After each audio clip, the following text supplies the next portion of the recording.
Hello, my name is Ola, and I'm going to react to Old Casper and Apathetic Finale Part 2 by Cat Icarus. This was recommended to me by Christopher McBride. Thank you for the recommendation. This movie. This movie did not need to be made. Nobody asked for a prequel or sequel to the Casper movie. No, man. It just, it's like at some point they forgot that, oh yeah, the movie's about Casper, the friendly ghost. It's the movie's freaking named Casper. What the? Anyway, yeah, gonna finish with part two. And if you want to like, comments, grab my channel. You can if you want to. That's fine too. Here we go.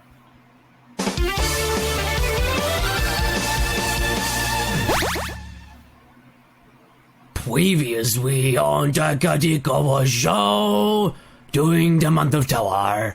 He's roly-poly-oly, he's small and smart and round, and Wait, that's not white.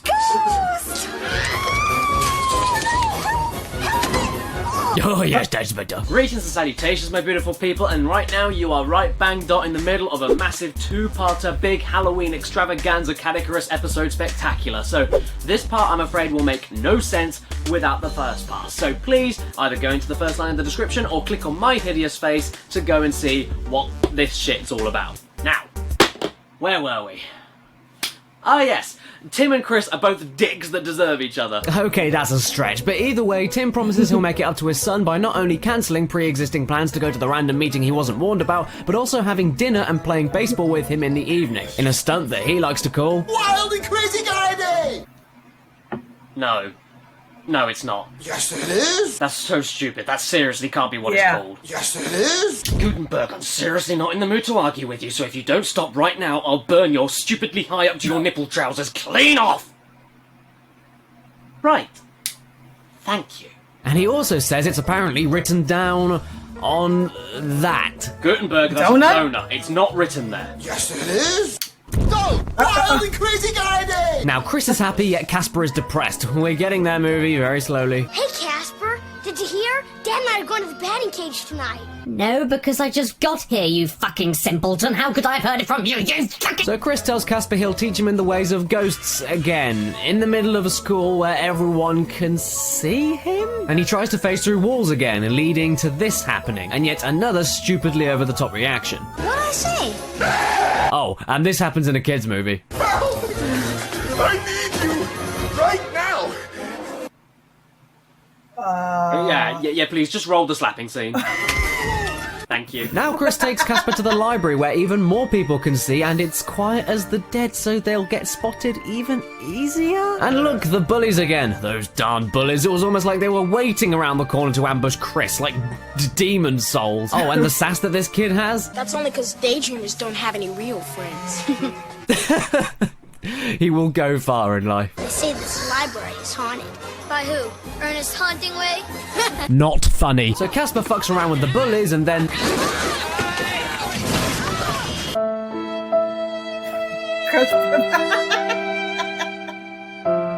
For some reason, even after this, and even this, it takes that for the teacher to finally realise, oh wait, I'm a teacher, and actually do something about it. I mean, Casper drops a few books and she swoops straight in like a red kite, but physical assault and destruction? Pfft, now. Oh, I want tea. This then leads into actually a pretty funny scene, I must admit.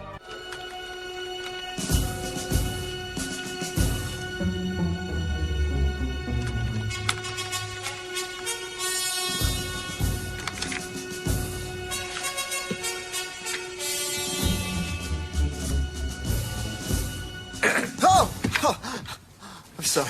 I think I lost him. It's always great in films and TV when the main comedy isn't in your face. I remember completely missing that as a kid, and it was a nice surprise to see. Oh, and let's not forget that it's still Mr. McKean's hammy performance, so he's off his face. So what kind of ordnance are you looking for here? Fragmentation grenades, C4 explosives, missiles, plastique, TNT, cherry bombs. Help me out here. And he turns the office into a bonfire, as you do when you're So Casper heads off into town and decides to put his new abilities, which he never actually learned, to the test. And who better as a guinea pig than this guy?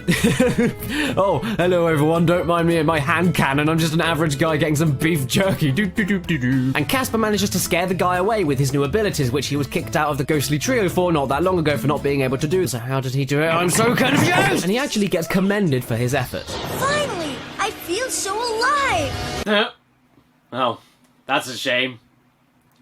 Yeah. Because you're dead. And this is when Tim realizes that Fistograph, Chris's teacher, is the one behind all the protests, and he figures that this parent meeting is all a big ruse to talk about the mansion. Okay now, Steve, we want you to perform this bit like you've just been lured into a trap to get you to change your mind about demolishing the mansion. A little conviction, shock, surprise, just give it all you can. Parent-teacher conference. Ha!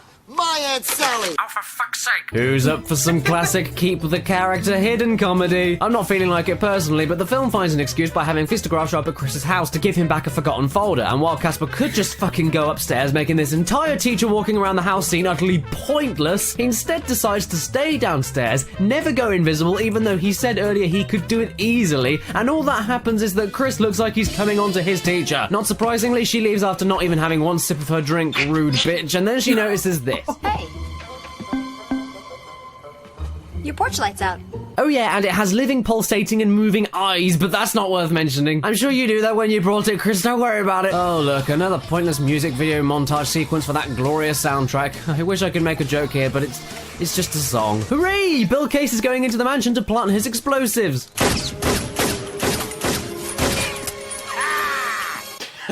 Really? This guy is the spice in my life. So not only does Kibosh hear about Casper's supposed illegal haunting techniques through Snivel, I will dismiss you, but so do the ghostly trio through the newspaper. That was Casper, I tell ya. He's going around town doing good deeds for everyone. Oh, damn it, oh, you better dash off and stop him. What the huh? And then we cut to the dinner scene we've been building up since. Wild and crazy guy day. And it starts off, well, I wouldn't say smoothly. You never pay attention to me.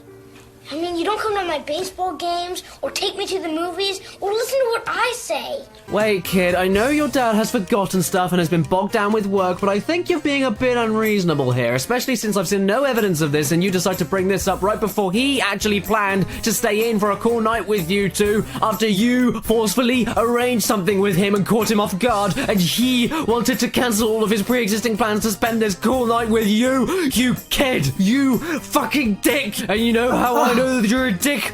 Because kid is what you get when you say dick backwards. And it gets worse because Chris didn't want a single interruption on their night together, so he decides to intercept and end a simple phone call from Mayor Rodney Dangerfield. Dude, he wasn't going anywhere. He was just answering the phone. What the hell is up your ass? Is it your mother? Because she isn't around anymore? Because you shoved her up your... And just before Chris plans to show Casper to his dad, Casper gets taken away by the trio, leading to my favourite scene in the whole damn movie. Chris tries to convince his dad that Casper and ghosts are real, making him more annoyed by the second. Chris asks, Why can't you believe me? and the audience answers, well, actually, because maybe it's a bit fucking stupid. And then he really pushes the bar by bringing his estranged mother into everything. Why can't you believe me? Mom would've... And this is when shit gets real. Tim runs around and tears up Chris's posters, picks up only a few of his toys and not all of them because he's Steve Guttenberg and Steve Guttenberg never gives 100% to anything. Then he runs downstairs, throws them in the kitchen bin and storms out to make out with Mayor Rodney Dangerfield. I think that's actually what's been happening myself. But what makes this scene so great is the fact that, well, we're supposed to feel sympathetic for Chris specifically, yet he completely stepped the line in the most unreasonable way imaginable. And even though I wouldn't say what Tim does is the right thing because it really isn't, we're supposed to hate his guts right now, and I honestly don't. They're both being unreasonable bastards right now. But not only that, it's the pure condensed drama of this scene. The music that plays here while there's a simple father-son argument is the funniest fucking thing ever. Chris! You clean this up! I've just seen the mayor! Am I the only one that finds that so damn funny? Because It tickles me under the chin. And then Chris runs away to then run into an ironically happy family that just came back from a baseball match that he was supposed to go to and have his night completely ruined. And then the bullies come back because they somehow follow Chris's every single fucking move because they have nothing better to do, and then they capture him and take him to the Applegate mansion to lock him in a room for revenge against what happened earlier at the school. But unbeknownst to everyone, there's a bomb in the house, remember? But something tells me that this kid secretly knows about it. You are gonna die. Holy shit, dude, that was dark. I just find it rather funny how out of anyone in this entire class, Chris is the one that gets picked on, despite him being one of the more witty, confident, and passionate kids in the entire film. Why is he being bullied exactly? I'm not complaining as such, but he's not exactly an easy target, and he doesn't take shit from these bullies, so what are they getting out of it? Not to mention, have you seen what happens when you fuck with him? His G Casper gets involved. Casper. It's nice not to have the stereotypical nerd kid being bullied because why not? But why does he say he has no friends at all and is constantly alone when he seems like a nice, confident and talkative kid? It makes no sense to me. He should have some friends, even one. I mean, don't be cruel, movie. Anyway, we then cut back to these morons who get suddenly spotted and captured by Kibosh, leading me to question that if it was that easy to find them, why weren't they found much earlier than just now? So, where's Chrysler? Oh look, Kibosh forgot Casper's name again, and the running joke came back only an hour later. And then the trio get captured, and he gets it wrong again. Now, to find your little protege, Tanker. Oh, Kibosh. Oh no, the explosives are armed, Tim can't find Chris, and Casper appears and scares the shit out of a baseball bat wielding Steve Guttenberg. It's all happening in this house. You here? Boy, Chris was right. You really don't have an imagination. Oh right, so that was Tim's problem this whole movie. He just needed an imagination this whole time. That would have fixed everything. Oh wait, isn't he a sketch artist for building contractors? No imagination, talentless, 17%, hack! And I suppose this was the day that Gutenberg forgot how to act, because not only does he not appear to give a single fuck about the fact his only son has run away, but it takes a badly animated translucent flying sperm to tell him that him and his son need each other. Find him. You need each other. You're right, Casper. We do need each other, and we love each other. I love my son. Oh, thank you, Casper. I forgot for a second.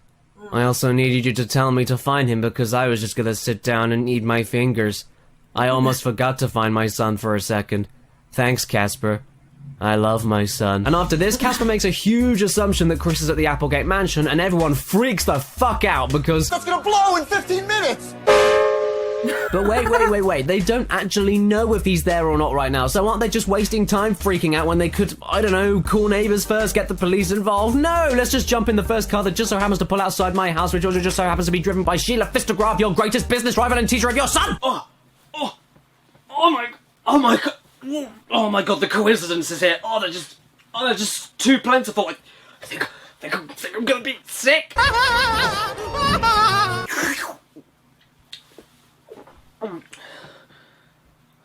Oh wait.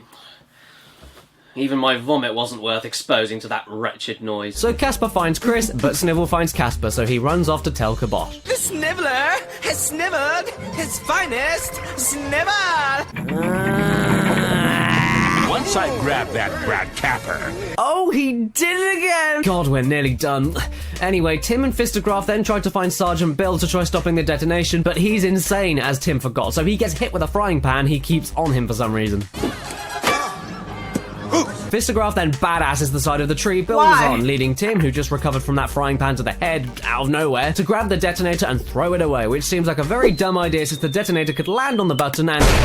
But it doesn't, so Tim breaks into the mansion to get Chris, and here is where we see the countdown timer has a default mechanism. But don't worry, because I'm sure Tim will waste no time getting his son out of there. Are you okay? So somehow Casper eats the bomb, let me repeat, eats the bomb, and suppress the explosion by turning into a DeviantArt page, leading to everyone being happy that the mansion is still standing. It's still standing! And you know, not that Chris or Tim are okay, what the fuck? And Mayor Rodney Dangerfield literally out of nowhere, I'm not even joking, the last scene we saw him in was when he threatened to fire Tim. Out of nowhere, he says, As I've been saying all along, we must preserve a historic landmark. You've got to be shitting me, right? You're stuck with Cato. That's Casper. Oh my god, he finally said it right. And it wasn't funny. What in the name of mangy spaghetti was that about? And Kibosh, the great ghost leader with every ghost on his database, doesn't know that the trio lied to him when they say Casper is their nephew and doesn't need to get back to the school. This is getting so lazy now, so I'll try to wrap up soon. Tim and Chris make up, everyone decides to keep the mansion as a haunted tourist attraction, Tim and Fistagraph now seem to be romantically infatuated for no reason, the bullies come back one last time. What'd we miss? You almost got Chris killed. Cool.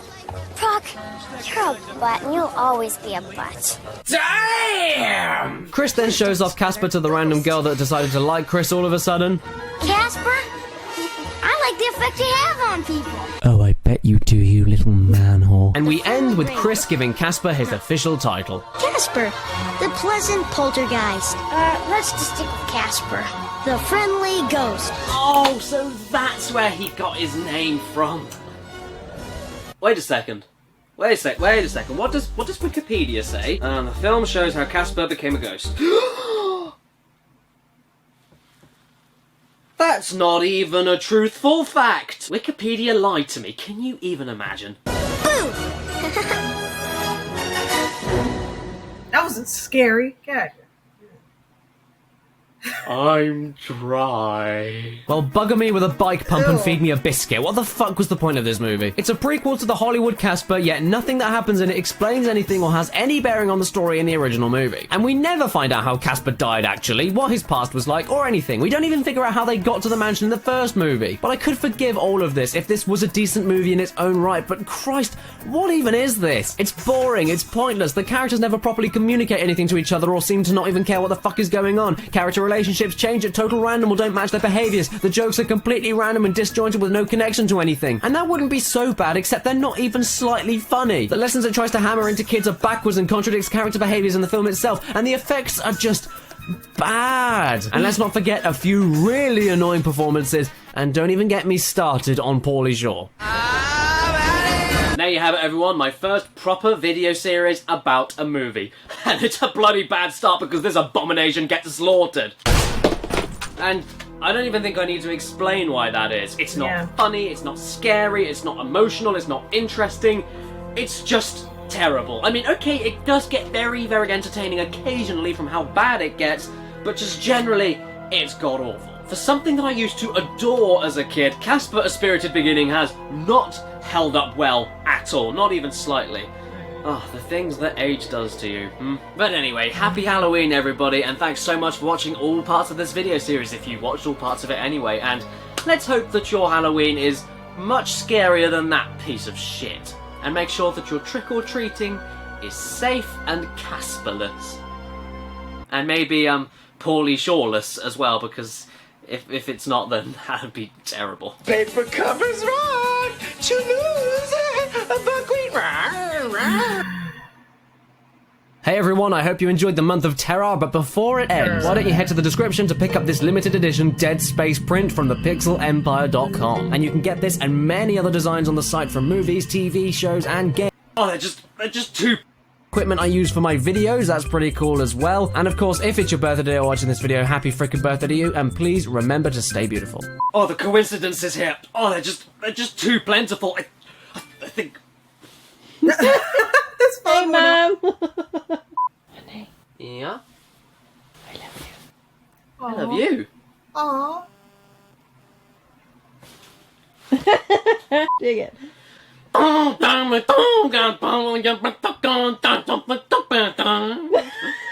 think that's what I said, I can't remember. You aren't rolling, are you? No. Are you rolling now? Yeah. Okay. It's pretty funny. Oh, finally, that's over. Of course, it's obvious why they made the movie. It's a cash grab, you know. Yeah, this movie did not need to happen. Oh, and this movie was terrible. Just makes me want to watch the original again. That movie's cool. Like, if you have not seen the Casper movie, What are you doing with your life? Go see it, man. It's freaking cool, man. Go watch it, man. Anyway, yeah, that's my reaction to Old Casper and Apathetic Finale Part 2 by Cat Icarus. Yeah, I did not like this movie. I would not go watch this movie. Uh, yeah, and that's messed up how this is supposed to be a prequel, but it doesn't show you how Casper ended up at the mansion, ended up a ghost, and how he died. Like, um, they tell you, but they don't show you in the original Casper movie. It starts with, it was winter, it was cold. He went out sledding.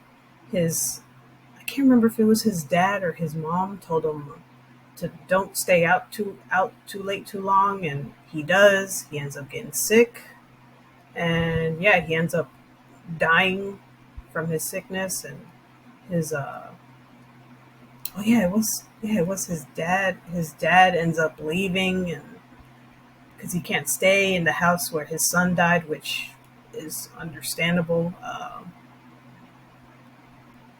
They really had a chance to make something very emotional here. They had a chance to make something good here, but instead they just said forget all of that. Let's make it all just goofy and silly. Like,